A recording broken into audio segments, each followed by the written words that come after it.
did you know? We've got a Patreon campaign. If you go to patreon.com/Duckfeed.tv, you can find out all about the cool rewards you can get. We thank every one of you that is doing that already. We just recently reached our Bloodborne tier, which is awesome. Means that we'll be able to pay for getting PS4s and Bloodborne and continue doing the show. We're always going to continue doing the show, even if it costs us a bunch of money. But it's awesome that you guys care enough to where want us to do that. Like I'm just a student guy, and I've got tons of money. I'm a poor college student. I spend all my money on skateboards and Letterman jackets and hanging out at the quad, just sucking like an idiot, just being a big dope. So because of that, I appreciate your support. I appreciate it anyway. So thank you very much to all of our Patreon backers. Some of our landings were desperate adventures. We are now prepared to meet the inevitable counterattacks with power and with confidence.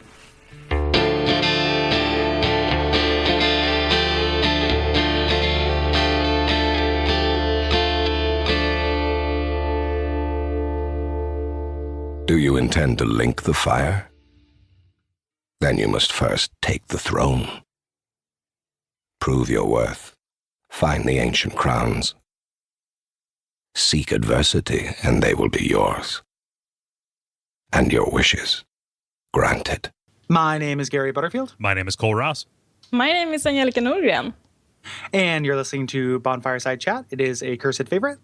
Yes, and this week we are talking about the Crown of the Sunken King DLC as we're entering the post-game content for Dark Souls 2.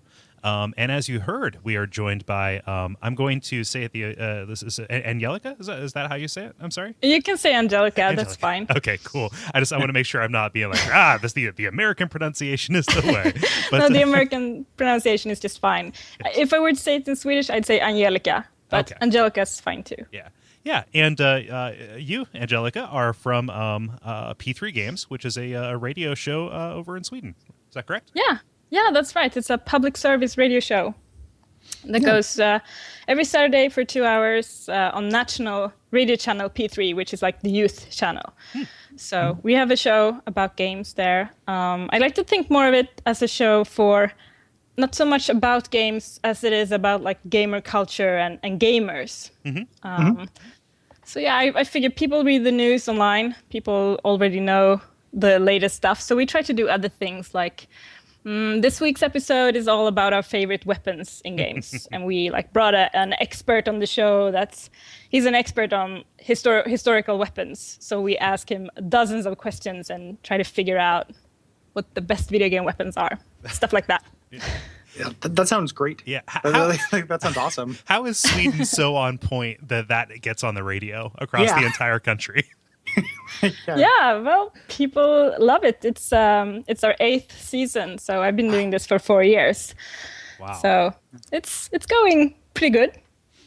That's fantastic. Yeah. Yeah, and I mentioned it in the last episode, but the way that I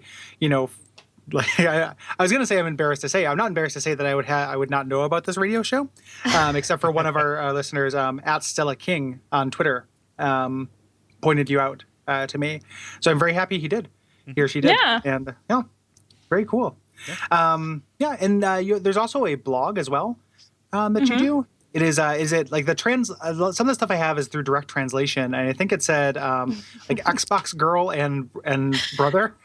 I think is that yeah. So I started a blog in 2007. I got an Xbox, and I was like, hey, I want to write about this. I read a lot of fashion blogs online, and I wanted people to talk about games the way they talked about fashion.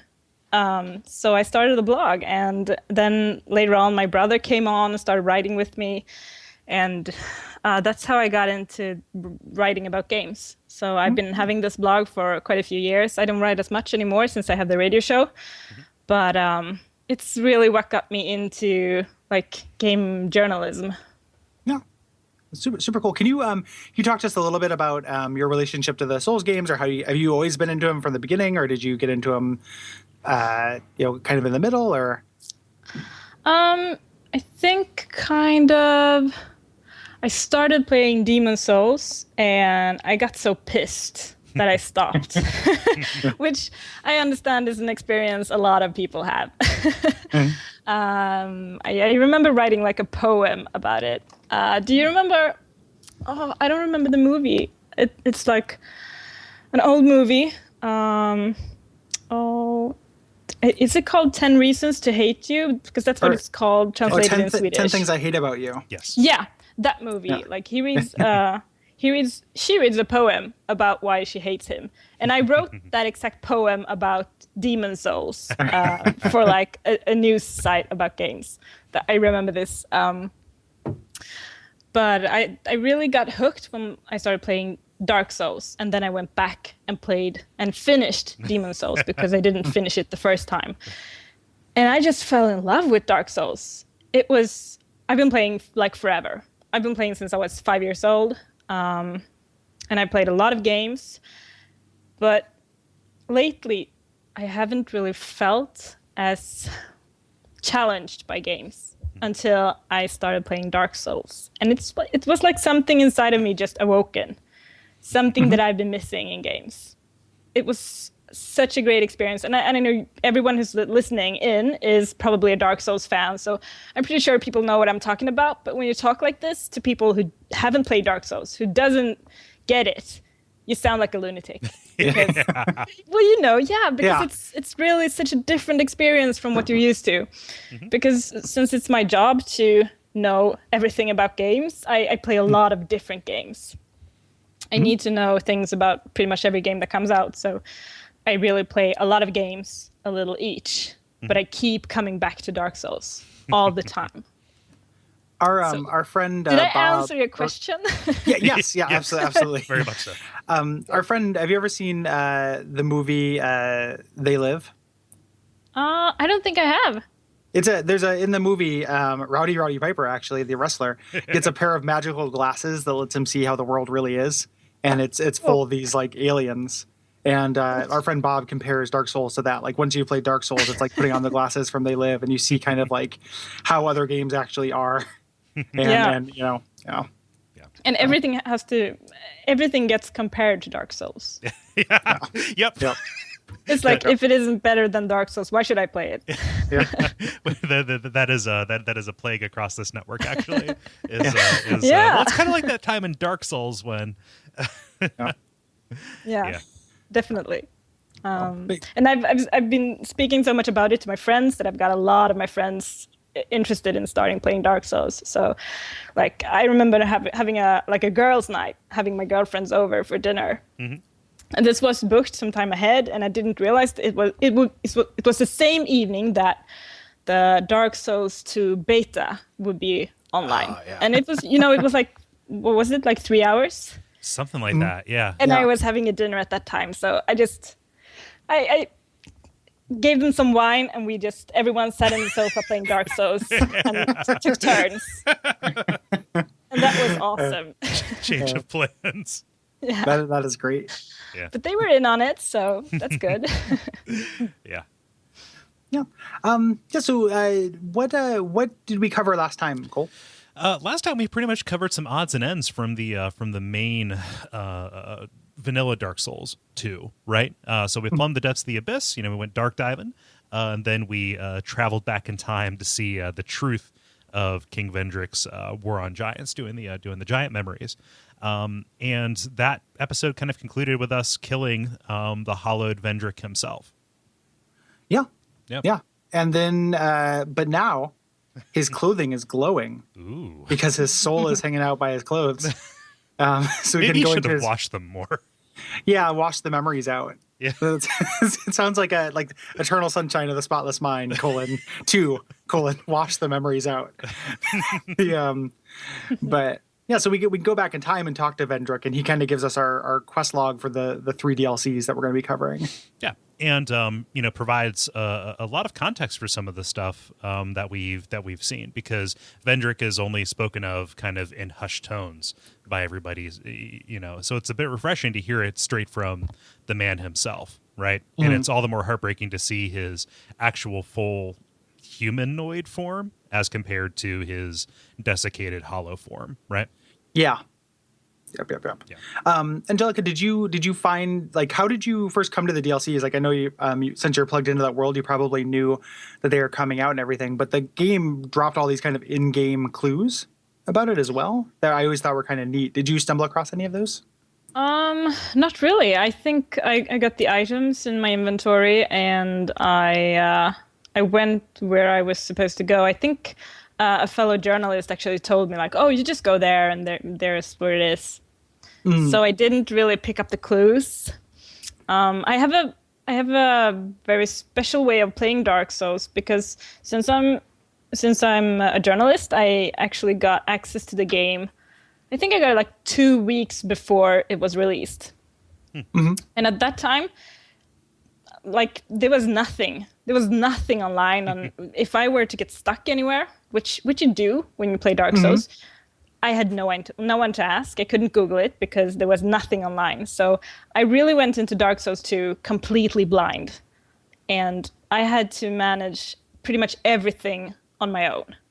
And that was such an intense experience. And I know if I were able to look things up online, if I was stuck somewhere for like 3 hours, I would probably look it up online. But I couldn't, so I didn't. And that just made the whole experience so much stronger. Yeah. So I have a thing for it. I pretty much try to avoid looking things up. But since I already knew where I was supposed to go, since someone told me, But I didn't look up any things from the DLC once I got in there. I tried to figure it out on my own. Yeah, I don't know if that's the way you guys played, or do you like talk to each other and like, oh, you should go here. We'll talk to each other. I try to avoid. I will try to go through an area all the way just on my own. And then when Dark Souls 2 was coming out, I didn't watch a bunch of trailers or gameplay stuff. But then once I've got to the end and fought the boss, then I want to know everything I missed. So then I will go through and just do like a really deep dive and try to figure out everything about an area. But I always try to get that first playthrough on my own. Yeah, if I can. I think it's I really think that's the way to play it. Yeah, my approach is pretty similar. I think I'm a little bit more ready to go to a guide if I'm getting stuck, because I guess I'm more easily discouraged. I don't know, but I had the Future Press guide around mostly as a collector's kind of thing, and it was kind of behind glass for some very particular moments of frustration. And the comforting thing is, no matter how much of that you read, you still have to execute on all of it, so it doesn't get you through it. Yeah. That's true. Yeah. The one of the big things that lets you know that this is going to happen is the tower. What is the name of that tower in Majula that has the all the dead people on it? I have no idea. It has a name. I can't remember the name of it, but on the back of it, this tells you where all the DLCs are. Oh. So there's a part where it said like the text is faded and worn, but once the DLCs came out, this tells you where to go to access them. I completely forgot Is about it like a monument? Yeah. Yeah. It's called like the something monument or the monument of something. It's something evocative that people will write in and tell us. I'm sure. But yeah, that tells you where to go here. Okay. But I kind of knew because of those big conspicuous empty rooms behind these certain bosses anyway. Yeah. Like, what was the point of that room? Yeah, the big cubes. Yeah. Well, they put so much effort into making everything like have a meaning, or everything is a hint. And you see this big empty room, you just know there's going to be something there. Yeah. Yeah. And I think that the portal actually showed up a couple days before you could actually access the DLC. It did. Yeah. Yeah. And it's significantly, it's the same portal that is in the Shrine of Winter, which we'd seen before. Yeah, the serpent obelisk.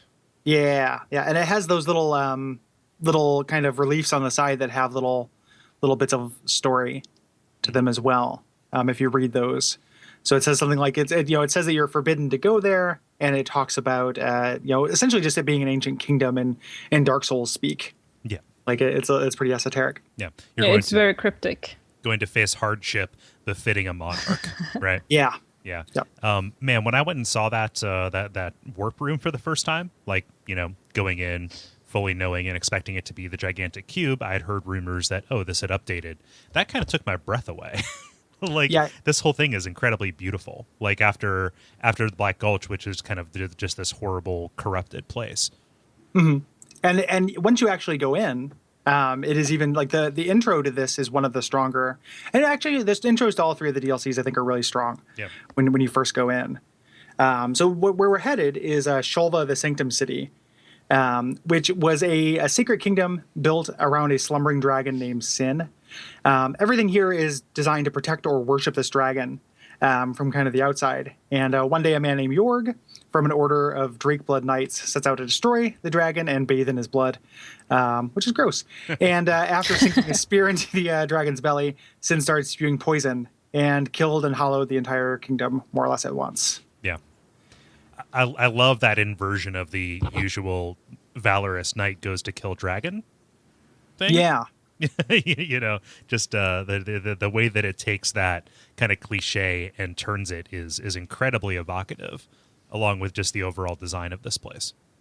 Yeah. But was the Sin the dragon was he asleep the whole time while he was worshipped, or was he like a good guy or a bad guy? Or the reason for Jorg wanting to kill him is that just to bathe in his blood. There was like no personal feelings. Yeah, Sin might have, bit his steez or something. I assume that it was just the blood, like just what we know about the Drake blood. People, they consider dragon blood to be holy and hold the secrets of life. So as far as we know, that's what he did. And I think that Sin was sleeping until he got stabbed, which, I mean, usually that's how stabbing works and sleeping works, I guess. But I don't think it was personal. I think that they just heard about this dragon. And there's a lot of kind of like conjecture and stuff in the community if Jorg is a free agent or if Jorg actually works for Vendrick. Because he's got a ring and it looks a lot like the Dranglake crest. Yeah. On his ring. So he could have been sent here by Vendrick. Yeah. Additionally, the Drakeblood Knights that you encounter later on in the Sanctum are carrying the same shields that you get as a reward for the Blue Sentinel. Oh, yeah. Yeah. So that ties them into kind of the outer establishment. Here's a real basic kind of question that an assumption I made, and I realized I wasn't totally sure. Are we going back in time here? Yeah, because I thought a lot about that too, because you warp somewhere and it's not sure if you just warp in place or if you warp in time too. But I feel like you warp to a place that's been this way for a very, very long time. Yeah. So I don't think that you necessarily move back in time, but I think you go to a place where time practically has been standing still since things just went to shit. Yeah, this is a prolonged aftermath is the sense that I got. So if you are traveling back in time, it's functionally that has very little bearing on the proceedings, right? Well, the bearing it has is on whether this is like if it answers that whether like Vendrick was contemporaneous. Is that a word? Contemporary, contemporary with these guys, or whether this was an earlier version of the cycle. And that also kind of makes a sense given like what we learn about the relationship between a king and a queen that happens here. And kind of bears out with the other DLCs as well. Where it could be the same kind of story being told over and over, which kind of supports the Dark Souls 1 as a version of Dark Souls 2. Theory, or vice versa. Or this could literally just play into a large story, and this is just another kingdom that Vendrick conquered. So when you extrapolate that, it makes me think that we are retracing Vendrick's steps, and if you are traveling back in time, he traveled back in time as well to try and claim these crowns. Or just did it so long ago that it might as well be back in time. Like Vendrick is just super eternal, because we don't really know how long it's been. Once we get to Dranglake.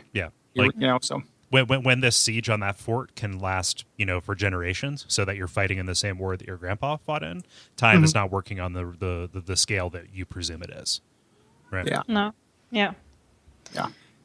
It's just interesting. Like I'm not 100% sure. Like I kind of like both those interpretations seem really sound to me. But I tend to think of it as this is somewhere that Vendrick had his fingers in. But they both kind of work since there are kind of eerie parallels in all three of the DLCs. You know, so if you think of them that way, they're almost like little individual Dark Souls storylets. You know, which I'm crazy into. yeah. Well, Like, I keep wondering, like the purpose of the DLC is to get the crown, I guess, right? Why would you want to do that? Why do you want the crown? Is there like, no, I mean, is there like other than, hey, I like myself a neat crown, or It's is there actually like a purpose to collecting these crowns? I have to add, I haven't finished the last DLC. I just played the 2 first. Vendrick himself says that these crowns contain the power of lords past, and that it is kind of the king's duty and folly to seek these out so he can get closer to the flame. So this is all part of this trying to break the cycle of the dark. To Vendrick's But if mind. Vendrick has been invading these kingdoms before, why haven't he taken the crowns himself earlier? yeah, that's like one answer for that might be that the various queens that we run into were able to keep him off. Yeah. Like he attempted to. You're going to go succeed where he failed. Right. Yeah. So like he sent Jorg to go get the crown and kill the dragon, but then the big poison explosion happened, and killed Right. Jorg because we get Jorg stuff. So like maybe he just barely failed at it, and maybe that's why he's in the sorry state he's in now. Because he didn't get them. And something does, once you get all of the crowns, there is a thing that happens. So like it kind of plays into Dark Souls 2-ness where like you are doing stuff without really knowing why. Like you are doing things because somebody tells you to do it. You know, be it the Emerald Herald or Vendrick. Yeah, because that's like the first thing the game tells you. You'll be going there and you don't really know why. Yeah. Yeah, just So- laying out the thesis. Yeah, it makes sense. Yeah. When you first get into this area, it's really just like kind of amazing looking. When you head through, you're in that large chamber, and then you head through that hallway of like the statues with no eyes, who are everything's askew, like it's been the subject of like an earthquake or something like that. I really appreciate that walk up. Yeah. Yeah, especially like stepping out of that perfectly circular chamber into what appears to be like a fun house, essentially. You know, little Can I sections just of it. ask rotating. something? Sure. Because the monument you go through, like where you warp, it's like 3 headless snakes. Right. Why is that? Do you guys have an idea? Like, what does it mean? Why aren't they having any heads? The leading theory thing that I've read online is that they represent the serpents from Dark Yeah. Souls 1. We haven't seen serpents since then. Like I don't know if I necessarily buy that just because there's nothing else that really supports them, but it could be like a legendary interpretation of those serpents, like if it's been so many, years that like this is how they think of them. Like just tales have been passed and changed and played telephone throughout the generations. Yeah. Yeah. I think I'd they cut just the head of those too because they look like ugly suck puppets. Sock They puppets. didn't They're have enough so material ugly. for the teeth. They're like my least favorite thing about the first Dark Souls games because they don't fit in. They're so ugly. Yeah. They're super goofy It looking. is super weird, and they like swallow you, and yeah, it's super weird. So if I were to put them in Dark Souls 2, yeah, I'd cut their heads off. Or put a literal giant sock over Yeah. their heads, like Yeah, a really or that. cute sock with 2 red stripes, like an athletic sock. Yep. yes. Okay, sorry. Please continue with the carnival walk. King Seeker Frampt, the gold toad. Yeah, gold toed framped, Yep. and crew cut calf. Yeah. So this is something that, at least across the 2 DLCs that I've played so far, a shocking admission, I know. This first view that you get of the Sanctum is kind of the first time that I knew this was going to be a fundamentally different experience than the other areas in Dark Souls 2, because you see everything.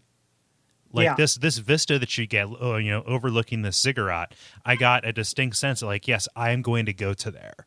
Like, behold this, everything you see, everything the sun touches or doesn't touch, here you go. Yeah. Yeah. Well, and if you look down, you actually see those little dragon butt things are down there, which like this game doesn't do that as often as the first one did, where you can kind of see a faraway area. But like, oh, those things moving down there, like I'm gonna kill those, or they're gonna kill me. Like that's But I that's feel gonna like happen. that's how I felt the whole time playing the first Dark Souls game. Because you could go everywhere and all areas felt connected, and you could just see like, oh, I used to be over there and I want to kill those guys over there. But I didn't feel that way playing Dark Souls 2. That was like the most disappointing thing about Dark Souls 2 was how the world felt so disconnected. Yeah. And maybe they're trying to fix it with the DLC. And I think also the whole thing about how like one-dimensional, it was like, yeah, you go forward. And now with the DLC, they wanted to do something that lets you travel like in different levels of height, not only like go from one point to the next, like, and that's why it's so confusing. Yeah, that's the source of most of the praise that Sunken King got. Yeah. Like I feel like the DLCs are trying to like kind of recapture something from the because I earlier felt like, Dark Souls games. well, this is what it's supposed to be. I didn't get so happy. I was more like not disappointed because I've been so disappointed. You got back to neutral with Dark Souls 2 because hey, you guys fucked up because I wanted the game to be like this, the whole game, not only the DLC. Yeah. So that was my my thought when I went in there and were able to see the whole thing. Yeah. Yeah, but that interconnected and doubling back over nature makes this very difficult to talk about in a sequential fashion. In a way, Dark Souls 2, its linearity was very good for this show because there was a distinct sequence of events that you could count on. But this is going to be kind of a disjointed conversation, I think, as we talk about more of the highlights. So if we don't hit your favorite little diverticulum into this city, I'm very sorry. But you'll forgive us. Yeah. So it's about the set pieces. Yeah. Which are in abundance. So like when you first get here, also you see Sin, which this is a huge set piece moment kind of thing that recalls the prior DLC, the Artorias of the Abyss, where you have the non-violent encounter with the dragon before you actually fight him, where he's kind of draped over this really uncomfortable looking outcropping, and then flies off, kind of yells and flies off. And then you make your way into the actual kind of, and they're really generous with bonfires here, which I really appreciate because it is super difficult. Like that's something we should say about all the DLCs is that they are post game content. Like these are challenge areas.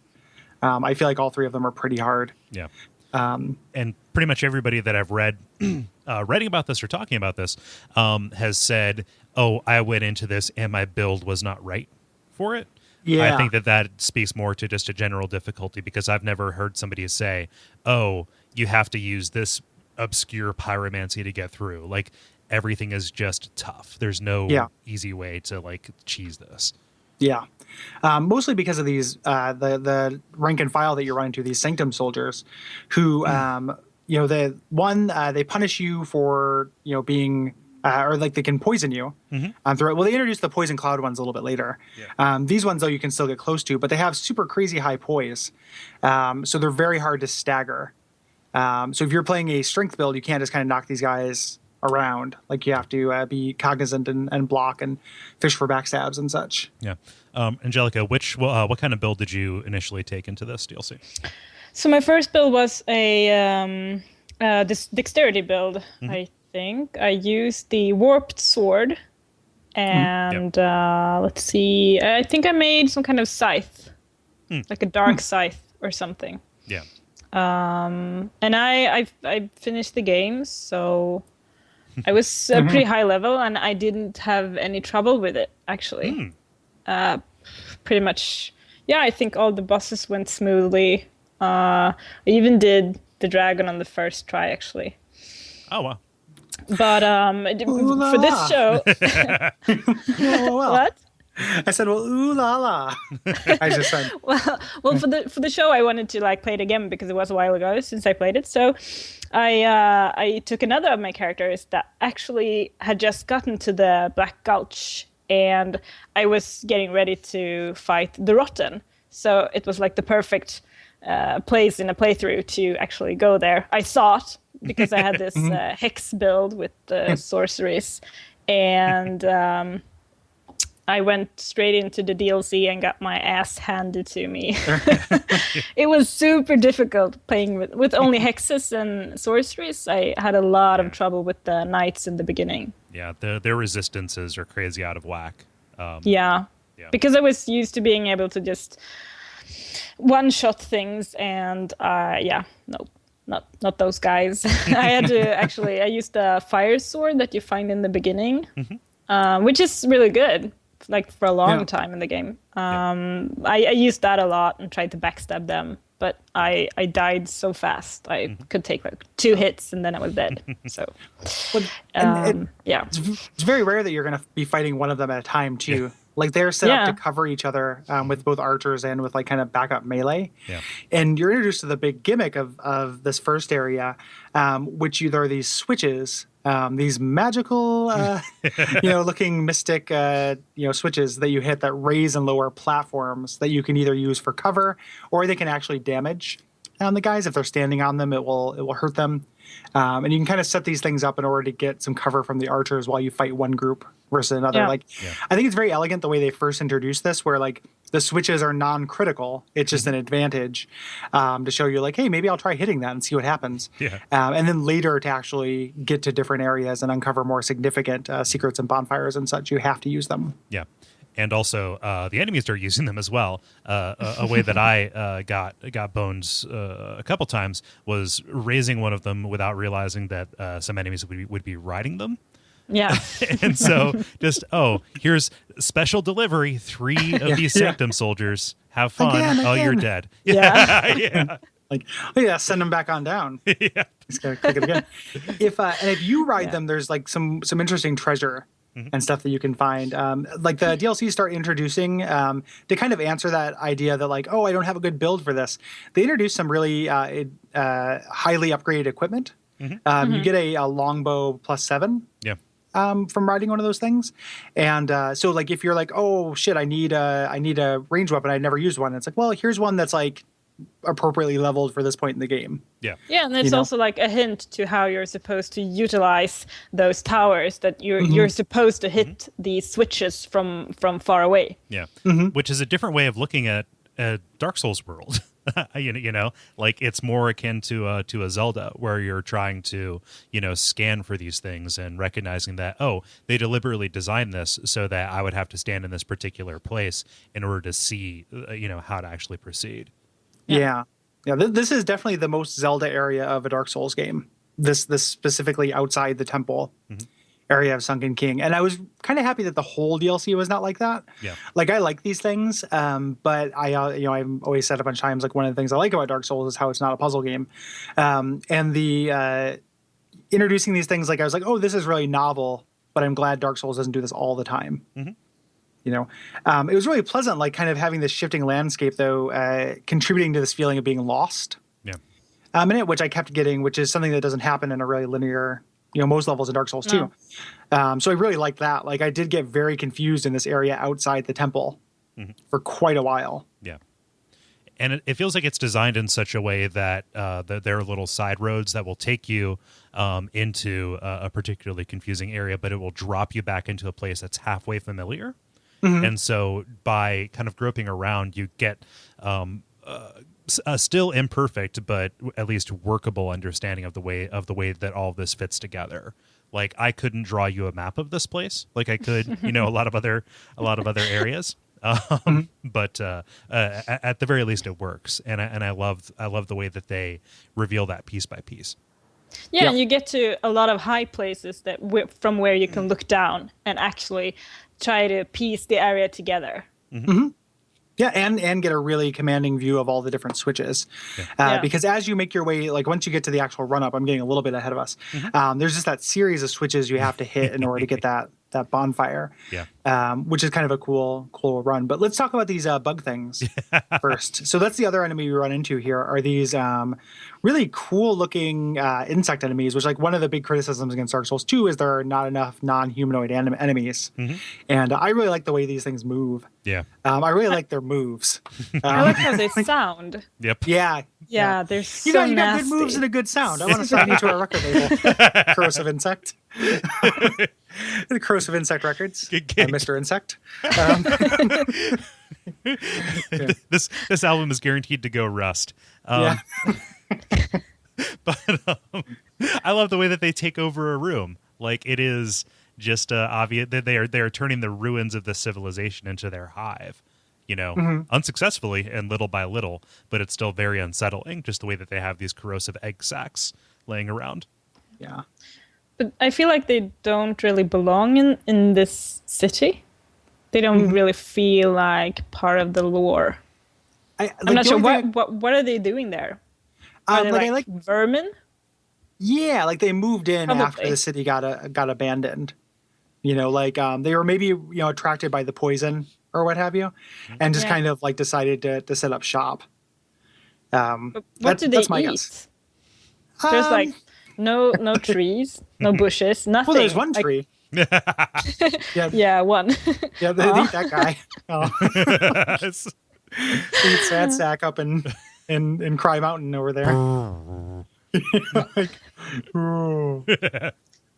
Yeah. I don't know what should we talk anything means in Dark Souls. about that weird stump thing now, or should we talk about it later? Because that's really, really weird. I mean, it came up. It'd be weird to drop it. Yeah, that's so hard to get to. Like, I couldn't figure out how to get to this for a long time. Because you had to hit a switch that's behind some of these statues across the way, and it's difficult to get the angle. Like, I started running into those like classic Dark Souls 1 hitbox things where I would like shoot the piece of cover I was using with an arrow, even though like an arrow would just be floating in the middle of the air. But eventually you get it, and there's this little pathway covered with these little poison spitting, like they're like little tiny bugs covered with those statues from the Gulch. Yep. Well, they're lizards. Yeah. Using them as like carapaces. Yeah, like hermit crabs. Like just kind of making it super super unnerving. And like you have to hit those with a distance weapon, like you have to aim. But inside this little room, there's like this tree. Has eyes. Yeah. Looks like something out of a rare big game. yellow eyes. That looks kind of sad. Yeah, He's super sad. Yeah, this is like a mesh from a dropped and forgotten Banjo-Kazooie game. Yeah, yeah. Like, Banjo, you have to gather my golden leaves. Yeah. Yeah, he's super sad, and I had an awesome moment when I first found it because there are all these little messages that are like quite something ahead, quite something ahead, and then I got there's this sad tree, and I was just like, what do I do with you? So then I went back to the bonfire, got the Ring of Whispers, thinking like, okay, this thing's gonna talk to me, it's gonna be great. It doesn't. The Ring of Whispers is still the most like tragically underutilized item in all of Dark Souls history, and just stood there and just looked at him. I'm like, well, I bet you I can kill him. I guess I'll try it. And I did it and I felt bad. Yeah, me too. I felt really bad because nothing happened. And I felt like, yeah, okay. So maybe I just missed something. Well, the weird thing, right? And so I went here on Whipfest on my Let's Play and tried to kill him. And he did something totally different. And I had that awesome like spark of discovery. Like, whoa! Because if you hit him with a whip, then he repairs all of your equipment durability. But it has to be a whip. Why would he do that? It's super weird. It's super weird. Like the only thing I thought of while looking at this, looking at the notes here just now, like maybe like so he worked for whoever was here, and you had to whip him into providing the service. like literally, you had to whip him like a slave in order to get him to do this thing. And a regular weapon just feels like you're cutting him down, but a whip is like a signal to him to like provide. Is it like what's it called, sap? Is it, yeah, is it yeah, like his sap is some sort of like liquid repair powder. Yeah, just filling the cracks in your sword with resin. Yeah, yeah. But you can find a notched whip in the same room, right? So it's like a hint that you're supposed to hit him with a whip, maybe. Yeah, for a really obscure effect. But what's the significance? Yeah, I don't know. Yeah, I actually read somewhere that it's an Easter egg. It's for a character in the Fallout games.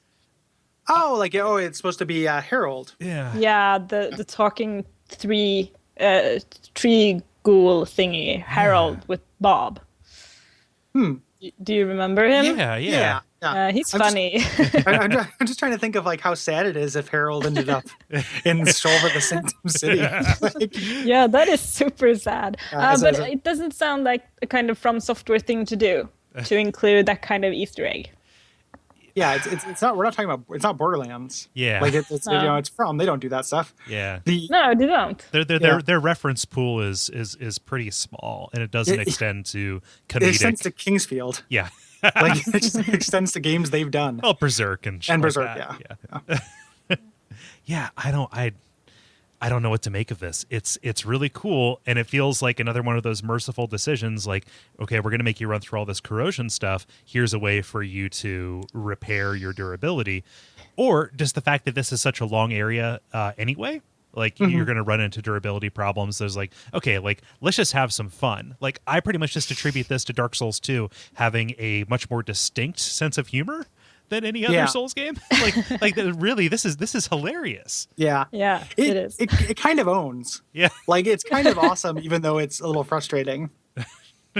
And I like these little moments of just like, oh, look at this weird thing. Like in retrospect, that giant ant in the gutter, I really kind of like. Me too. Like even though I don't know what it's there for, like just that little like, oh, this is the only one of these that exists in the world, and it's not hostile. Like what is it? Like it suggests a lot without answering it in a way that I kind of like. Yeah. Super goofy. Too bad the reaction you get when you see something like, oh, I've never seen this kind of thing, is that you want to kill it. Yeah. Like, I wonder what happens if I kill it. What's inside this thing? Yeah. Like what's a reaction I have whenever I see a turtle? Like I'm just like, what's inside it? Something probably. Delicious soup. Yeah. So you make your way across those. If you hit all the switches, you make your way up to a bonfire in the Tower of Prayer, and that's probably the best bonfire if you're able to get up there to actually make your run on the temple. But on your way there, Sin flies up and kills two Sanctum Knights for you. Yeah. It's nice of him. Yeah, I can't help but draw comparisons to the Undead Burg here, actually. Yeah. I don't know if it's the color palette or the fact that this dragon is kind of harrying you throughout the initial descent, but it really does feel like of a piece of that. Yeah. Yeah. So you're heading into the Dragon Sanctum, which is this like cool, crazy ziggurat here. And there's a couple new enemies in here and a couple of interesting things. One of which is that there's somebody constantly singing in here. It's a little bit deeper when you first hear it, but it's interesting. Like provides a cool soundtrack. Yeah. To what you're Definitely. doing. I love that. I really love that about this area, is that you get the constant singing, but it's kind of muffled, so you want to know who the hell is that? Yeah, and it sounds like it's deep. Yeah. Like, oh, this has to be well under the earth. Yeah, it's echoing around. The soundtracks are so rare, and whenever they've popped up in the past, like in 5.3, it's generally signified something. Yeah. Yep. Kind of a non-standard enemy here, and one that I think frustrated a lot of people because it frustrated me. These ghost enemies, these Sanctum Knights. I really like the Sanctum Knights. Yeah? I thought that was really cool. Once I had a really good feeling once I figured them out. Oh yeah, me too. Like Yeah. they stymied me for a little bit. It was like, oh wait, their armor's like on this slab. I should probably okay, there we go. But boy oh boy, it was a little bit of a hurdle to get over to get to something that was until you ultimately figure rewarding. that out, they suck. They're the Yeah. worst. Until you figure that out, and then you're like, hey, I can kill you guys. Well, they're invincible, Yep. which is that's always hard in a game. They're invincible to physical damage, but you can actually cast them down. Like I didn't know that. Yeah, they have high elemental resistance, but you can kill the ghost. Yeah, and once you destroy the armor on those slabs, they will remain in physical form. So you don't have to always do this order of operations thing. Yeah, and I putting think in it this. took some time for me to figure that out, because I killed them like with maybe a fire sword or something that took like forever. Yeah. And I thought like, yeah, it's probably just supposed to be this hard. It's the DLC after all. Yeah. So I went through there like lots of times before I figured it out. And then I felt stupid. The like I like how they put these two optional ones over in this little treasure area though, because they're gonna do this in a big bad way. Yeah. A little bit later, like where it's like, oh, they're not just hanging out next to their Horcruxes. Like it's like it'd be like these are like liches just staring at their phylacteries, just like, hope nobody kills that armor. Yep, armor's still safe. Armor's still safe. Got my eye on it. Armor's still good. They're like solid fist. Like if they turn their back, it's going to disappear.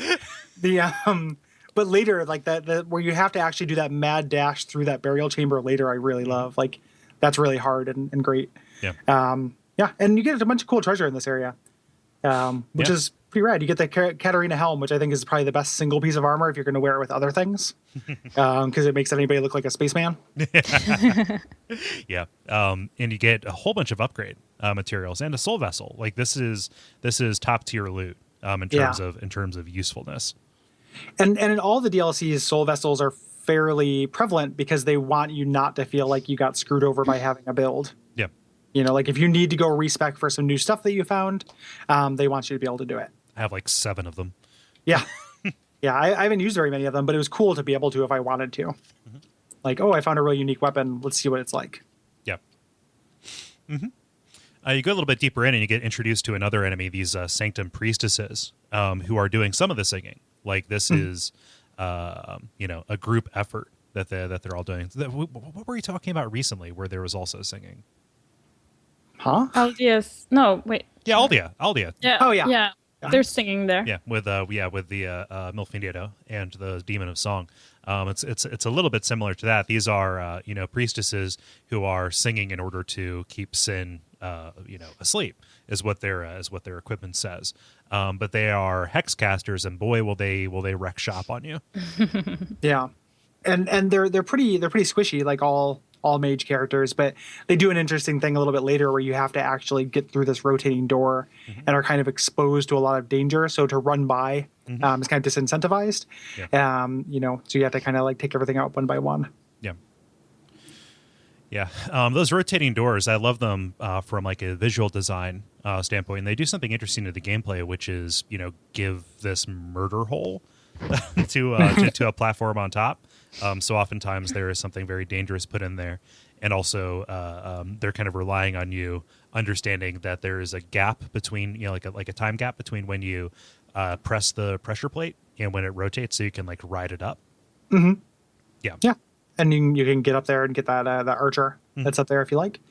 So you make your way through this room and there's more Sanctum Knights and more, there's another one of these priestesses. Mm-hmm. And you get through, and once you get through that door, there's kind of a branching path, and to the left there's a bunch of optional stuff that you should go do because you get a bunch of cool stuff going this way. Yeah, I think this might be one of my favorite moments in the DLC. Actually, is this series of puzzles leading to that spike stairway? Mm-hmm. Yeah, it's pretty great. I mean, it is straight up Zelda.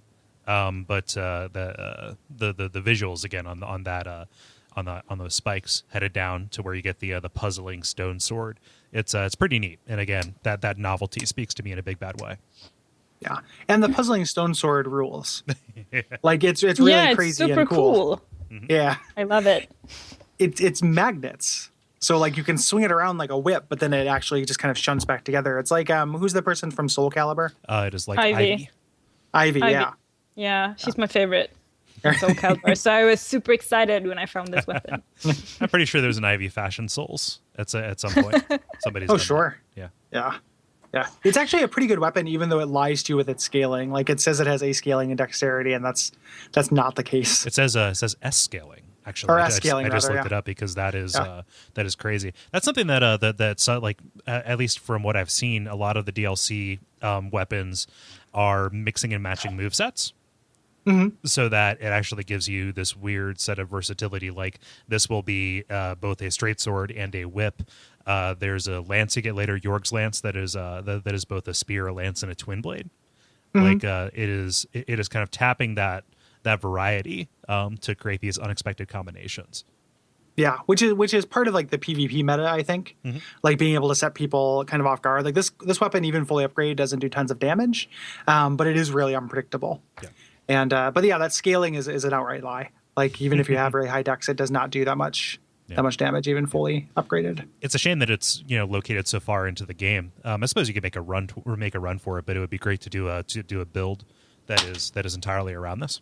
Well, yeah, like let's wait until we get to the third DLC, and there's like the most unique weapon in the game, and how much I want to do a total run on that. That actually tempted me into taking my character into New Game Plus to do that, and it sucked because to replay all the DLCs, I've had to take Whipfest back there and redo them with ascetics to do the bosses. Yeah, and they're hard.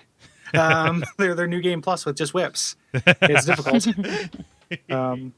So even though I let myself use the sword is whip-like enough. Yeah. That I give it to my character. Gets a pass. Yeah. Yeah. Let's talk about the spike room. Yeah, I love this. The candles intermixed with the spikes on the floor. Mm-hmm. Yeah. Looks super cool. Yeah. And it's the usual temptation and risk reward, right? There are these narrow pathways of safe ground headed in through the spikes. And these knights are big dum-dums. They'll run over them and take damage. But there are items out there, and it's up to you whether or not it's worth making a run to grab them. Yeah, and they don't take very much damage. Right. To their credit, stupid dum-dums. But in one of the upper areas, you can actually get the Sanctum crossbow, which is very cool. Love this thing. Yeah, it's a super cool weapon. Yeah, that is the ranged weapon of choice for my hexcaster. Yeah, it looks more like the crossbow from Berserk. Mm-hmm. So, like, if you're doing a Berserk build, you want this over the Avalon. Mm-hmm. So, yeah, and also like it. There's something about it. Like it's very good for dark damage. If you are, it scales with your dark attribute. Yeah. Yeah. Yep.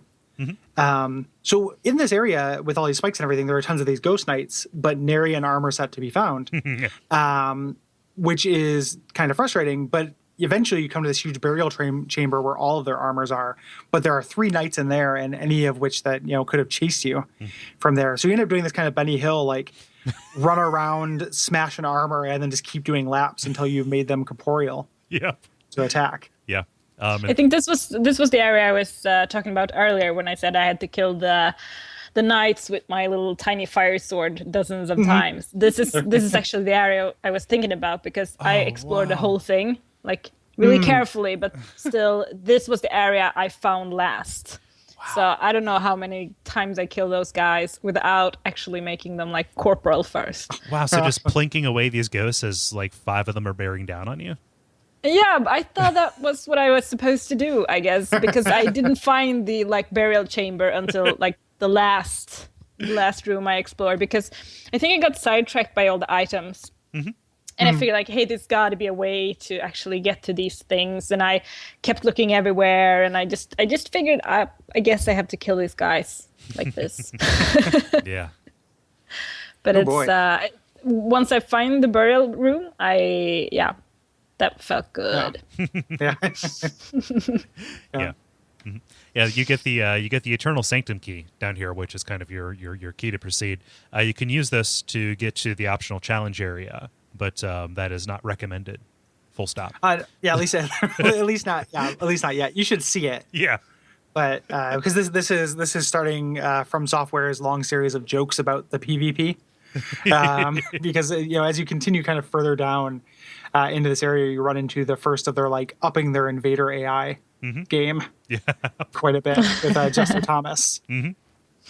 Yeah, there's a little like sidetrack you can take to see another bug room before you get to that, and a hidden bonfire. But let's talk about Jester Thomas, because this hardest is boss in the DLC. Yep. So, yeah. Whoa, really? Even harder than the Gang Squad? I don't know if he's harder. I was just making a joke. Okay. He is really hard though. Yeah. He's super smart, and he gestures. Mm-hmm. He's gesture Thomas. And wait, so one of our respondents in the appendix for this week said gesture Thomas. I thought that it was just a typo and they left it because it was appropriate. But is that what people actually call this guy?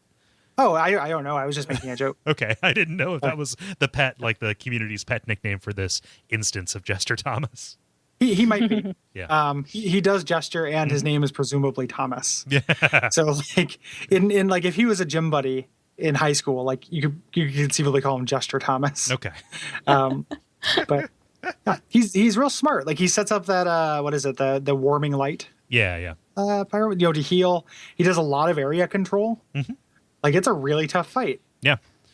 And you're getting a taste of what the baneful Queen Mytha, got when you summoned him in there. Holy, I'm just like, and you generally stick to this big room. They give you a generous area to fight him, but boy oh boy, did I have a lot of trouble with him. As I think is rightful. How about you, Angelica? Well, I really like his headpiece, like the jester mask. It gives extra drops, right? Like better drop rate, I think, because I remember buying it in Iron Keep, and I love loot. I love looting. So whenever I find something that can increase my chances of getting good loot, I equip that. So like the Serpent's Ring and this mask, I wore it for pretty much half of the game, perhaps. So Nice. I probably wore it when I met him the first time. That's awkward. It was like a mirror match. One of us is gonna have to go home and change. This town ain't big enough for the both of us. And it ain't me who's gonna leave. unless you're at a rave, in which case it's perfectly appropriate for two people to wear a jester hat. Absolutely. Yeah. Juggalo Thomas. Yeah. Writing that down as a t-shirt idea.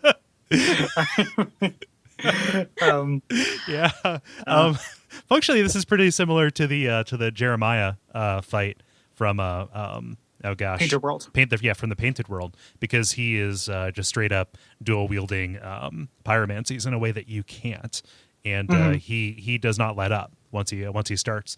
And that warming light pyromancy changes kind of the texture of this battle, turns into a miniature King of the Hill. I tell you what. Yeah, yeah, cool. You have to, if you can control that area, like you're in good shape. So in general, like very cool fight, and they are stepping up their invasion game, and that's going to be a theme over the next 3 episodes, as we talk about all the cool tricks they do with invaders. And that climaxes in the 3rd DLC that just has amazing invasions. So look forward to that. Yeah. And so you head on down further down into this like flooded cave floor. Where these things called the Imperfect that look like the Lost Izalith dragon butt monsters. This whole area I feel like is a nod to Lost Izalith. Yeah, yeah, I could definitely see it. And these were those guys you saw when you saw the kind of sky's eye view of the Ziggurat. And now you can murder them if you can kill them. They're pretty tough, and this is an area full of like challenge like loot runs. Like there are like really good items in tucked away corners, but these things are everywhere and they're hard to kill. Yeah, and they have it feels like more than most other enemies, they have patrol patterns. Yeah. You know? Like to roam the area. Yeah, and so a large deal of your success is determined by whether or not you can manage that. Yep. Yeah, but I don't like this area very much. I don't know. They just feel so misplaced. They look like inbred dinosaurs. They are super ugly. They do have super goofy faces. Maybe this is where the serpents went. They grew legs, but they didn't do it right. Yeah. Legs just grew out of their necks. Like, someone cut off their head and then legs grew out. Yeah. It's an abomination. I shouldn't be. Yeah.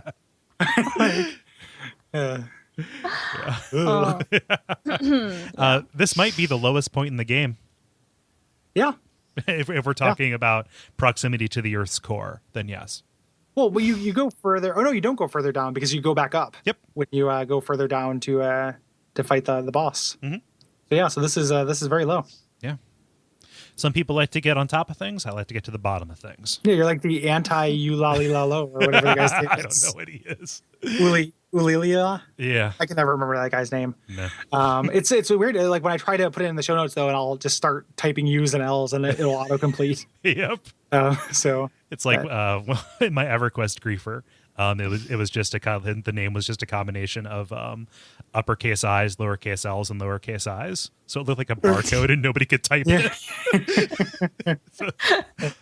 Yeah. But a little bit earlier inside the sanctum, you found this thing called the dragon the Dragonstone, which you use to kind of raise this massive bridge up to the Inner Sanctum, which is a little bit of what you're doing. And if you're like me on my first run through this, before I decided to put down Jester Thomas once and for all, he will follow you out here after you go through the really? Yes, he will. And so, it gives you a little bit more room, but also introduces dragon butts to the fight. That makes me think that if you were really having a hard time with Jester Thomas, you could get him to follow you out here and then use a Tree of the Seed of Giants, and the dragon butts will kill him. Oh, yeah, because that makes regular creatures hostile to invaders. Oh yeah. So that's kind of like a weird, if you definitely can't beat Jester Thomas. There's a convoluted pro tip. Yeah, which relies on you remembering that item exists and also remembering what it does and having one. So let's talk about this interior sanctum. That we head up. So this is when you get up here, you take an elevator up, and this kind of doubles back to the first area, which is nice. And you cross this giant bridge, and you can actually head down. And this is this whole crumbled tower where you end up having to make a lot of jumps that feel like they should be like bonus jumps. Like, I shouldn't have to do this. I should be doing this for treasure. But you actually have to fall down and make these jumps to progress. Yeah. That always feels so weird, because I feel like whenever you go somewhere, you should be able to go back one way or another. But this area seems to not at all be like that, because you do all these weird jumps and there's no way you're going to get back up again. This sanctum belongs in an Uncharted game. Yeah. Yeah, for all that implies. Like, it is a direct result of the warping bonfires whenever you want. Design decision. Like, the fact that you can, age feather your way back is why they, I think, feel comfortable doing that. But yeah, and it's pretty daunting if you don't find the hidden bonfire, which I wouldn't blame you. Yeah. It's there's like bonfire of the year 2014 though. Like, getting that bonfire is a big deal if you can get it, because the boss of this area is very hard. And I'm sitting here thinking, what bonfire? So there's a little nowhere hallway about 2/3 of the way down, with a hidden wall that you have to just run up and hump with the A button in order to activate it. And boom, there's a bonfire. There might be a sound cue, but I'm not entirely sure. I'm not sure I found that one, actually. I can't remember it. It is a handy hidden secret. It is one bonfire they don't want you to know. One weird bonfire. It's one weird bonfire. Alana hates it. I think these enemies are really hard. Oh my gosh, they fight like people. Yeah, they do. The Drakeblood Knights, these are Jorg's men, who came here to get some sweet D blood, and came to kill Sin, and they're really, really difficult. Yep. They will parry you. These are not the guys who throw oh my gosh, the Lloyd's Talisman, that's later, but they will parry your spells as well, because they have that spirit tree shield. Yeah, which is just bonkers. Yep. Like that is difficult. That is crazy. Yeah. Luckily you can get their armor, which looks cool and is good. Yep. And then there's this room full of empty treasure chests that you get to, that has this weird little puzzle that if you do these switches in the right order, you get like way more. You have like a big crystal lizard party, like 5 or 6 of them, like just pour out and start scuttling. I was so not prepared for that, and I got so mad for them scurrying away on the floor. I weren't able to kill them all. I think I had a bow equipped. Oh no, that was awful. It's more crystal lizards than you have any ability to take down before they disappear. Yeah, but usually when that happens, you see them from far away. You're like, oh, there's a whole bunch of them. I'm going to have to kill them. Like in Demon's Souls, right? There's this huge pit. In the mines, and you can like pick them one by one from far away with the bow and arrow. But you see them, you know they're there. But at this point, you could get them thrown at you and you get to kill like maybe 1 or 2. And then like you're just sad. It's a pinata of crystal lizards. Like if you don't come in with Firestorm, you're not going to get them all. It's a pinata full of pinatas. Yes, it is a pinata, like the pizza party pizza. Inception pinata. In Pinyaception. What? That was very good. In Pinception. Pinception. Inception's not bad. But I like to think that the people like the grave robbers or whatever who took these chests missed these guys. Mm-hmm. So you feel pretty cool because you figured it out. Oh yeah. Like they got all the treasure, but you got the hidden treasure, even if it's no good. Yeah. And also you kill those guys that took the treasure and get their treasure. So Yeah, exactly. So the circle of life is complete. yeah. Hakuna Matata. Yeah. Yeah. Let's talk about Ilana.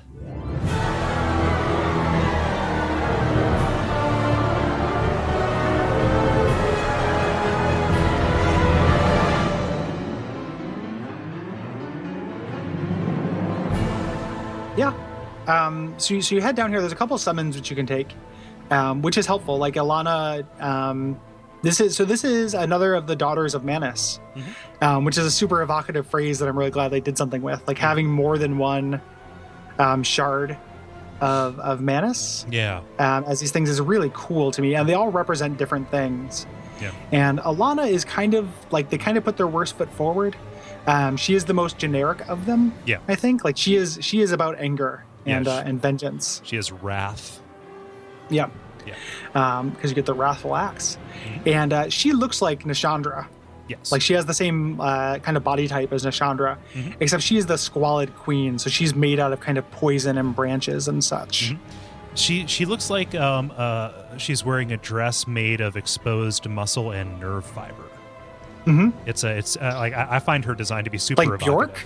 Yeah. It's kind of like that Lady Gaga meat dress. Yeah. It's like the Dark Souls version of that. Yeah. The profile that it cuts and the texture that it has is like prima facie one of the more upsetting things in the game, I think. Yeah. And when you come in, she talks to you. Actually, she says, "You are not worthy of this mire." I think she says something to that effect. And her soul says that she is gathering souls. So the idea, I think, in reading online, is that she is somehow gathering or extracting souls or power from sin while sin sleeps in the next chamber. But we should talk about the fight too, not just all the lore significant stuff. Yeah. So her thing is, she's a caster. She has this powerful axe, that does a very basic attack. That is not what makes her hard. What makes her hard is the fact that she summons help, including one of which is just another boss. Yep. Like just Velstadt, poison Velstadt. Yo, dog, I heard you like bosses, so I put a boss in your boss so you can boss while you boss.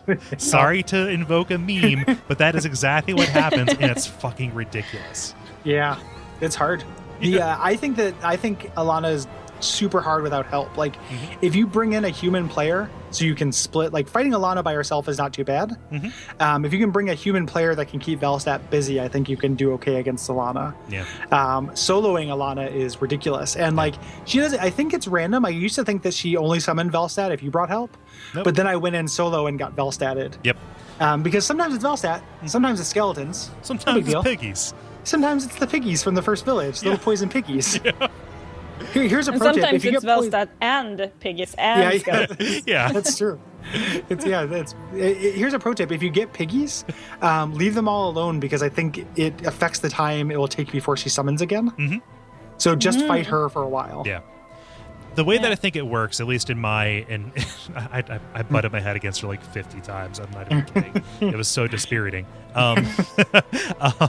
If you summon help, if you bring anybody in, including Steelheart Ellie or Ben Hart, or PC help, then she is more likely to summon Vendrick. But that does not keep her from summoning Vendrick to Velstadt. Velstadt. There we go. That's a lore bomb. But how does that work? Because it specifically says on Velstadt's items or something that he never leaves Vendrick's side. He's like his shadow.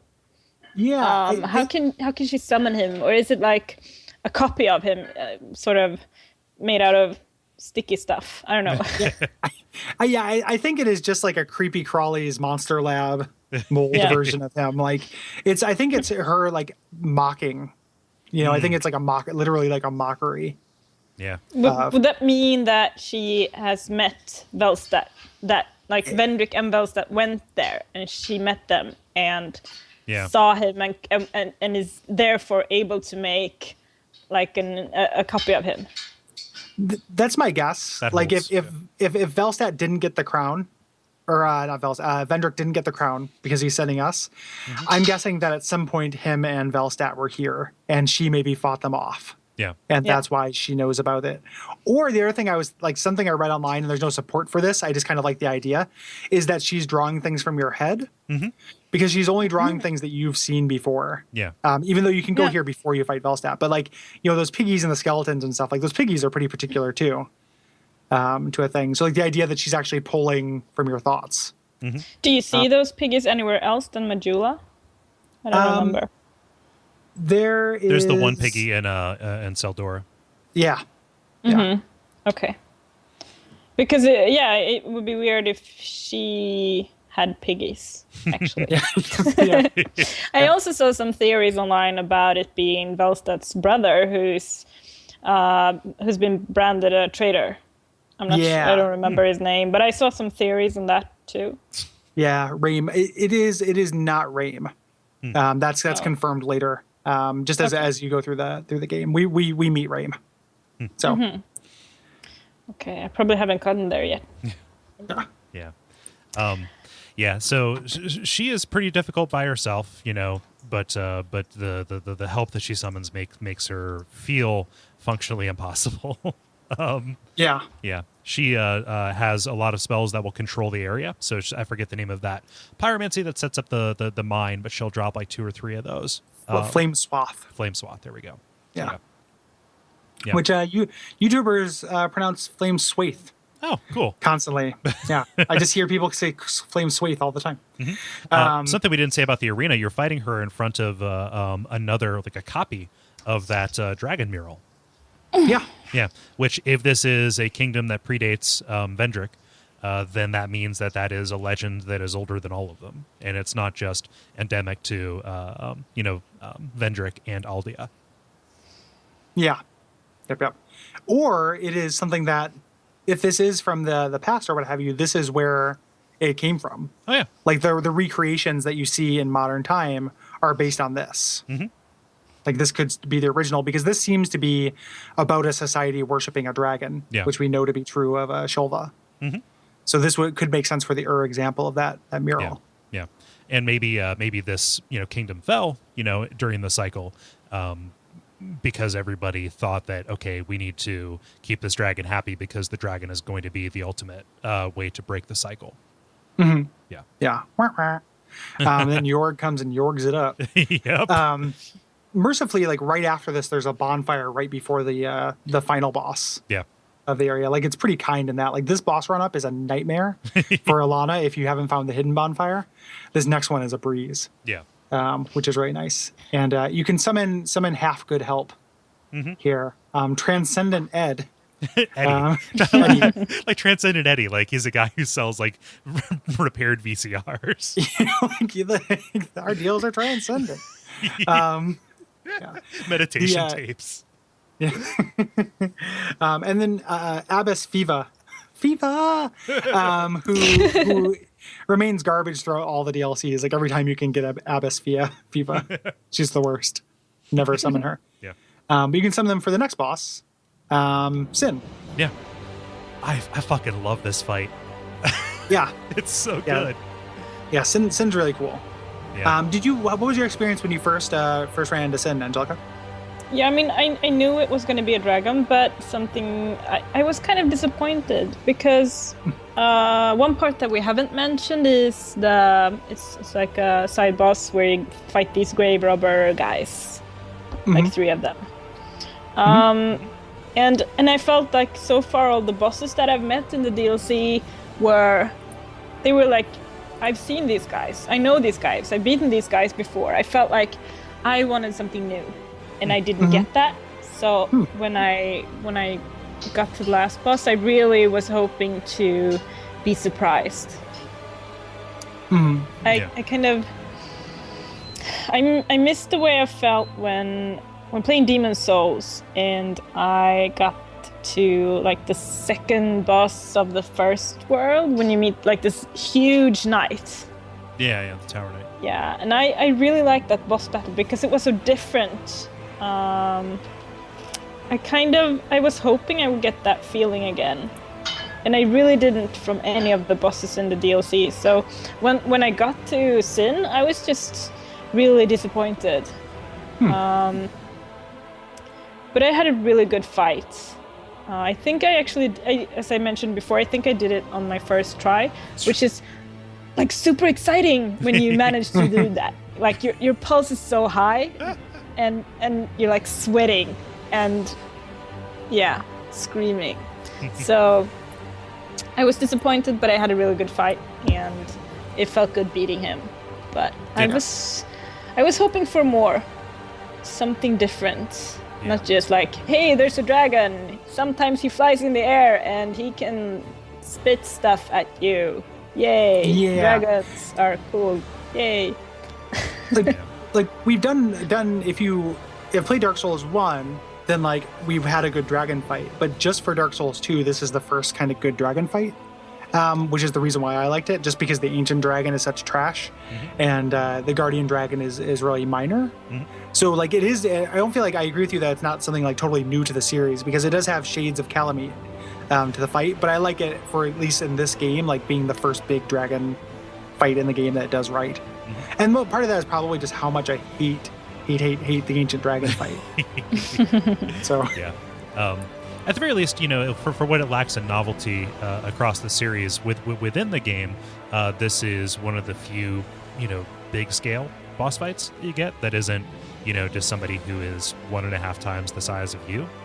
This is very much, kind of more akin to Calamite, or not quite as big as the Storm Ruler, but still like kind of in the same neighborhood, right?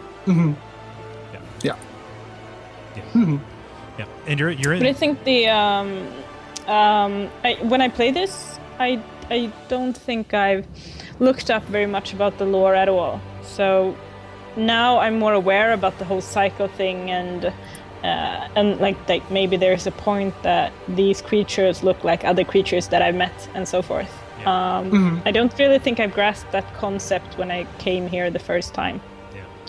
Because it's not super obvious. Yeah. If you haven't looked up anything online regarding lore and just pieced together what you've found so far, it's not super obvious. Yeah. Yeah. So like looking back at it now that I know the things I know, it's way cooler, I guess, than when I first got there.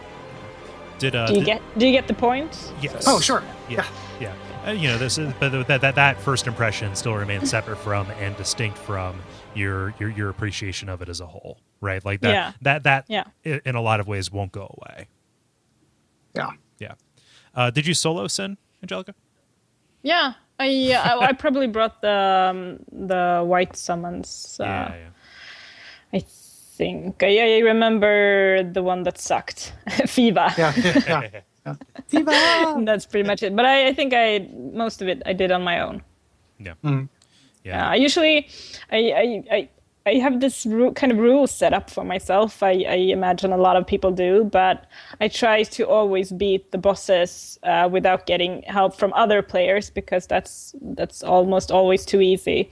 So I usually go at them by myself, like once, or I feel like, yeah, sure, I can summon the summons that the games provide me with. So if there's a white summon sign on the ground of an NPC summon, I feel like it's okay to bring them. Sort of. Yeah. Yeah. I feel like across the board in this DLC, all of the boss fights are kind of designed and balanced around having people there with you. Yeah. At least even if not human players. Yeah. At the very least, the ones that they provide you. The same hero helped me through both. Through both Alana and Sin. If you're listening, Cheeseburger, you did a really good job helping me out. Cheeseburger, thank you. Cheeseburger, you made my night a lot easier. I like mine with onions and tomatoes. Yeah. But that French was fries, potatoes. yeah, no, just a cheeseburger. You were a knight. Your name was all in lowercase, and you were tremendously helpful. Thank you, cheeseburger. I love how you remember this. Well, this was just last night. So. Okay. Oh, well. But Sin's big thing is, getting out of your reach. Flying, kind of doing these dive bombing attacks, and inflicting toxic with these huge, his fire breath. And it is a tricky fight, just at least for the limited times you're able to attack him. And if he's distracted, you do better. If you can get him to do that, shooting fire down at his crotch attack, you can go and really wail on his tail.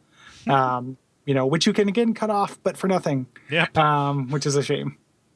But and Jorg's body is down here, which you can get his ring, which is pretty cool. Yeah, a 50% chance to deflect spells. Mm-hmm. Yeah, which is pretty powerful. One thing I like about Sin's design is the fact that he has Jorg's lance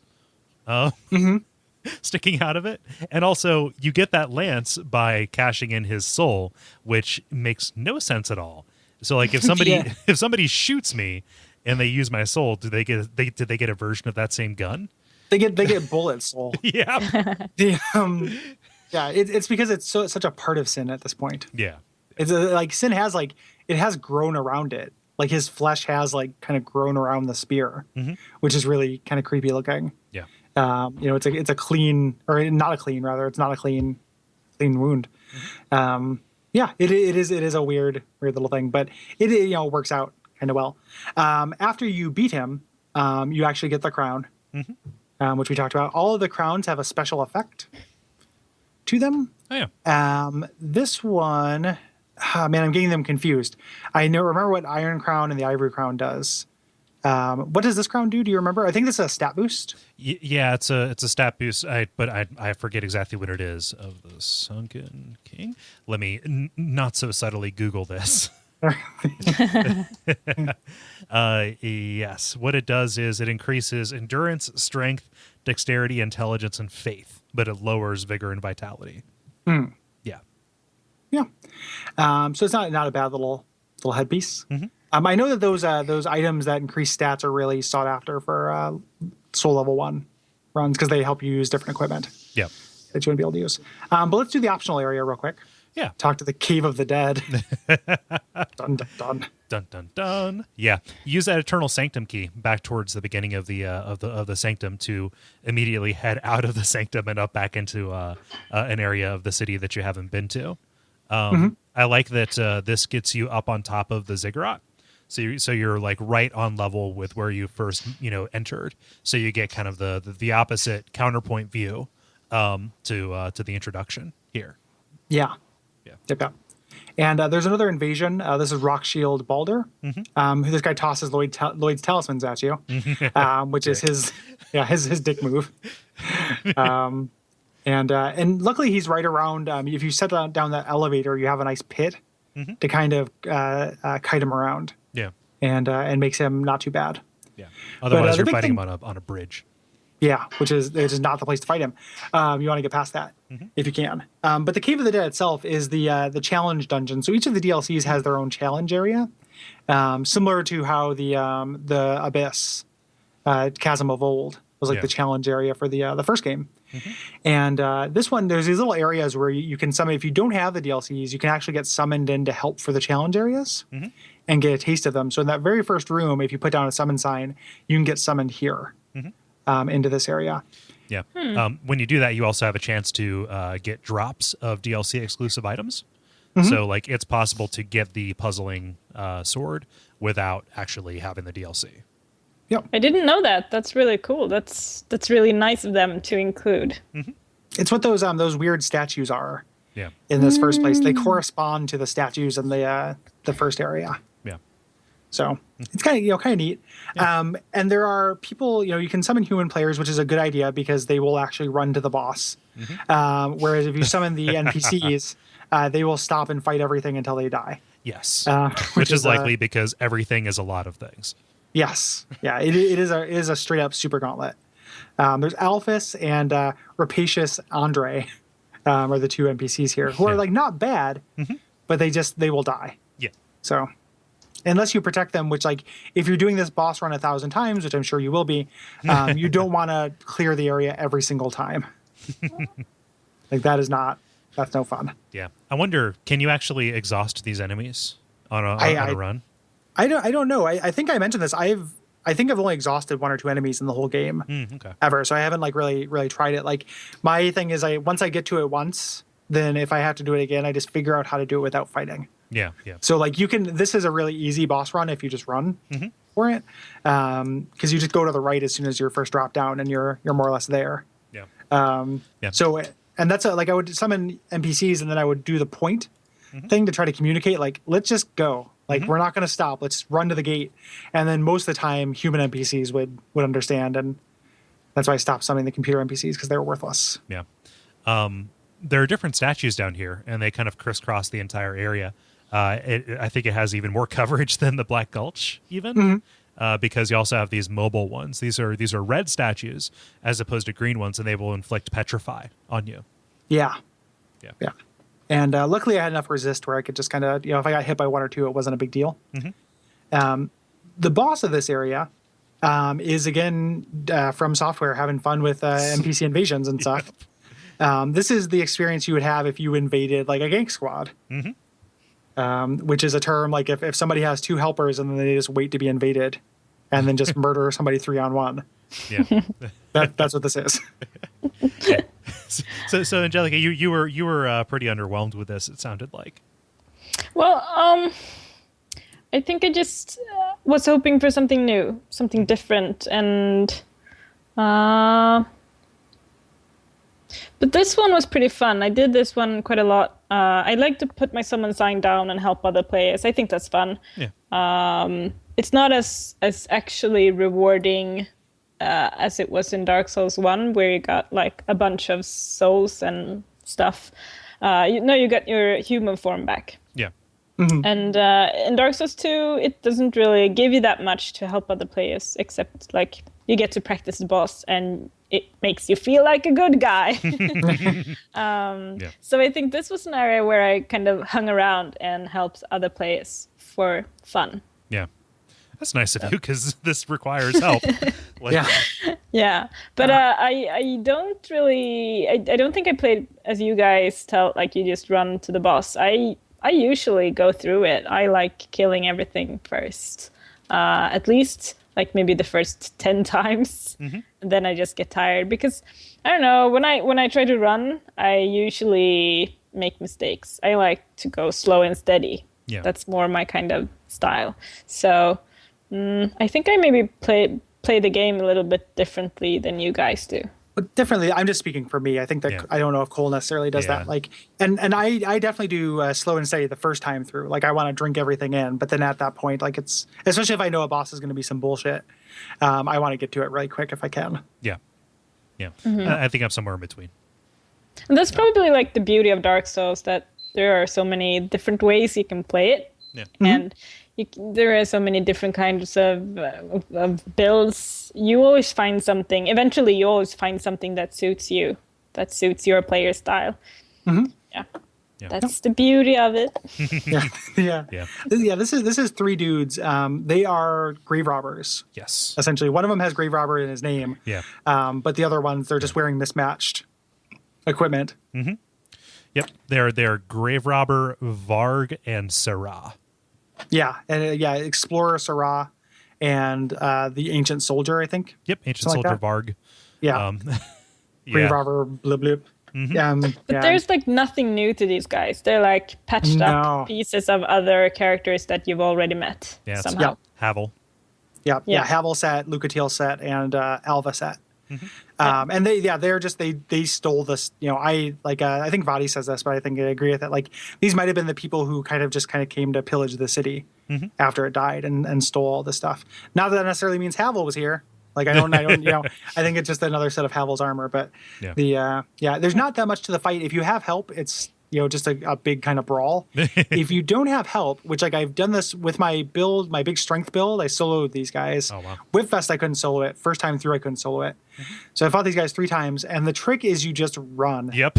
forever. Like just run in circles, get your hits when you can, and trick them into, if you fall down onto the lower level with the water, it will take them a while to get to you. Yeah. So you can heal.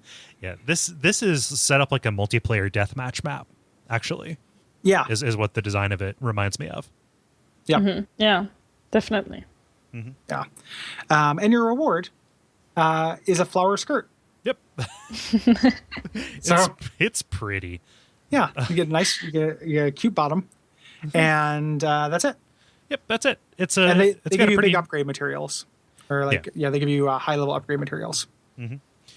Yeah, and the flower skirt, like there's nothing to it from its description. It just kind of boosts vigor and endurance is the function. So it's kind of anticlimactic. You're doing this challenge for its own sake, right? Yeah. Did you say the skirt boost vigor and endurance? Yes. That's interesting because those are the 2 things that the crown doesn't boost. Oh yeah.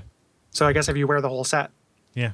yeah, kind of shores up the weaknesses. Yeah. You also find some bright bugs, which I'm surprised we didn't mention this, or it didn't occur to me in particular in the Amana episode. Those are the bugs that are like floating around. In their description, they say it's the marshlands and the undead crypt. They actually comfort the undead, and they are healing items. Yeah. Well, they're not healing items. Aren't they the ones that make you take less damage and do more damage when you're close to death? Yes. Sorry. Yeah. Yeah. There's a bunch of weird little items. You get lots of temporary stat boosting items. You get, which like I will use just for funzos, even though like they don't make that big of a difference. Yeah. Here, I haven't done anything where like, do you know if you can like use one of those items and then put on equipment you're not supposed to wear? I don't know. Like if you just want to wear the equipment for 5 minutes. I don't know. I can't speak to that. Because I can see that if like there's an item that you only want to be able to wear it for like a boss, taking one of those balms. But otherwise, they're kind of goofy. Yeah. Yeah. But with that, like we've pretty much exhausted all of the Sunken King stuff. Like you can take the crown back to Vendrick and get a little bit more of the story, which is kind of some stuff that we already know from context. It's not unique information. He gives you more about like what the dark is.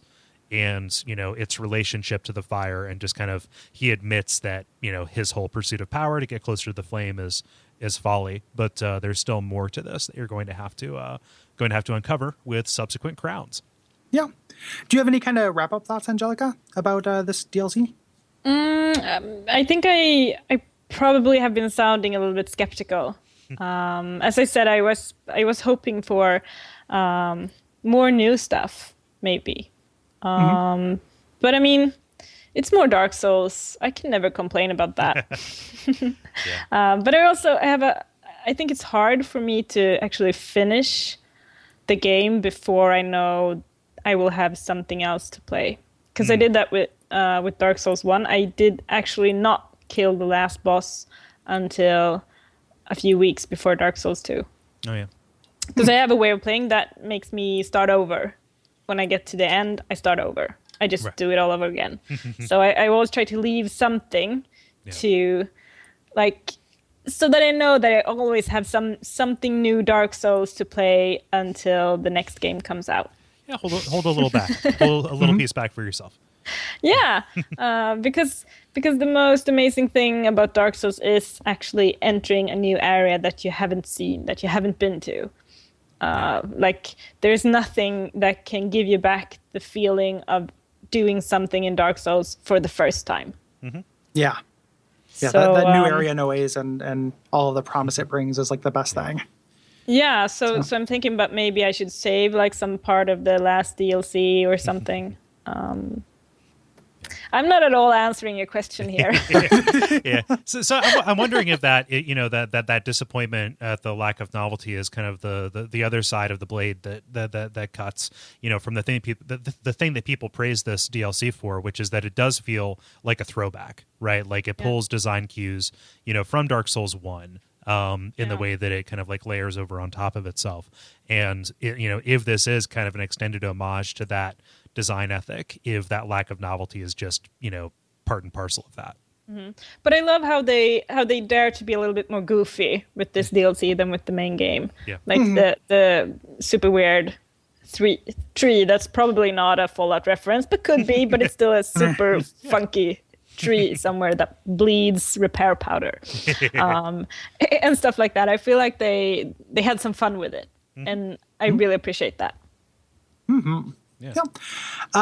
What are we doing next time, Kole? Well, next time, logically, we're going to go after the next crown, which, I guess you can do them in any order you like, but we're going after the Iron King's crown. The order they were released. Yes, the order they were released, which is as good as any. Who are we going to be joined by, Gary? Jason Killingsworth. Oh, yeah. Formerly of Edge Magazine, now of Riot Games. But you may remember him from the first episode that we had a guest on from the Demon Souls season. And we're super happy to have him back. When Dark Souls two first came out, I contacted him about coming back for the show. And he hadn't gotten a chance to play it and everything, but a lot of time has passed since then. And he's rectified that mistake. We're super excited to have Jason back. Yeah. Awesome, dude. Yeah. Where can people find you on the internet, Angelica?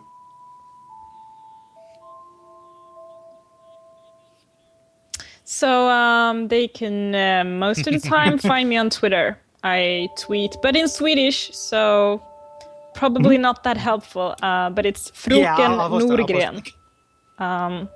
Maybe you can post a link or something. But still, it's most of the time in Swedish. Yeah, it was funny. Maybe I should get an English Twitter. It was funny because when I first talked to you about being a guest on the show and I followed you on Twitter, I would see these tweets that were in Swedish I didn't understand, and one of them was had Gamergate in it in English, and I was like, I should translate this and make sure that you're not going to come on and be pro Gamergate on the show, and then it was you making fun of those guys, which I support. So it's like, as long as you're on the right side of that, I'm okay. So. Yeah, I wanted to make sure we weren't making a terrible mistake, and as it turns out, we did not at all. Because this has been delightful. Yeah, it's very, very nice to meet you. Really appreciate that's good. You taking your time to spend with us. Excellent. Yeah. Thank you. And then for our purposes, this comes out after the charity stream, correct? Yes. So we just had that. Yeah. Hopefully it went well. And hopefully you guys donated. Whenever we do this, I just want to throw in, hopefully this isn't like a posthumous release. Yeah, hopefully we didn't die. And if we're still alive, these are the things we hope. Yeah. Yeah. But yeah, so now that that's that charity business is behind us, we can go back to shilling ourselves. Yes, we can. Yeah. And how? Big thing since the winter holidays are coming up. If you're going to be doing any shopping using Amazon, you can use our tip jar link. Duckfeed.tv/tipjar. Totally upfront, this is an affiliate kind of thing. We do get a cut from that, but that does a lot to help fund our network. And November and December are always good months for that. So it'd be weird if it wasn't an affiliate thing and we were just like, we just like Amazon. They provide quality service. They're great. Why don't you guys use them? They're awesome. They're just cool guys. Yeah. I'm not scared of their terrifying drone Big Brother technology that they're creating. It's not like they're going to be responsible for Skynet. I think they're great. Jeff Bezos is my Lord and master. Yeah, I think that those people who are passing out from heat stroke in their warehouses should just buck up. Yeah, exactly. Bootstraps. Yeah. So it's not just because we like Amazon. Yeah. It is because we do get a cut. Yep. But what are you going to do? Not shop Amazon? Yeah. This is the world we live in. It's 2014. Yeah. Give me a break. So we appreciate anybody who takes the extra step to go through that. You can make it easier by creating a little bookmark in your bookmark bar. But that is something that is huge this time of year, in addition to kind of the other stuff. Yeah, and principal among the other stuff is our Patreon campaign. We are very close to our Bloodborne tier. So if you go to patreon.com/Duckfeed.tv, you can kick us a couple bucks a month, and we get that tier for Bloodborne, and we're going to be able to buy PS4s and buy Bloodborne, and keep doing the show without undue cost to us. Yeah. I want to stress again, we're not holding the show hostage. The show will go on, but we weren't planning on buying PS4s. I'm literally just getting one for the show. So sinking, $500 into this thing is not was not number one on my list of priorities. Other than just being able to do Bonfireside Chat and play Bloodborne, which I like to do. Yeah. So, and with Bloodborne's delay, we are going to be discussing different ways we can fill those extra weeks. And I'm pretty excited about the options that we have in front of us. Yeah, I'm looking forward to that too. So I think that's probably about it. Angelica, thank you again so much. Yeah. Really Thank you appreciate for this. having me. I think I have to go play Dark Souls now. Yeah, that's the thing with Dark Souls. Hear Dark Souls, play Dark Souls. Yeah. But Yeah. I really do appreciate you taking the time. Yeah. And it is it means a lot to us. So thank you. Yes, thank you. Thank you guys. And until next time, seek misery. Yeah, lest this world might be mended. Umbasa. Awesome.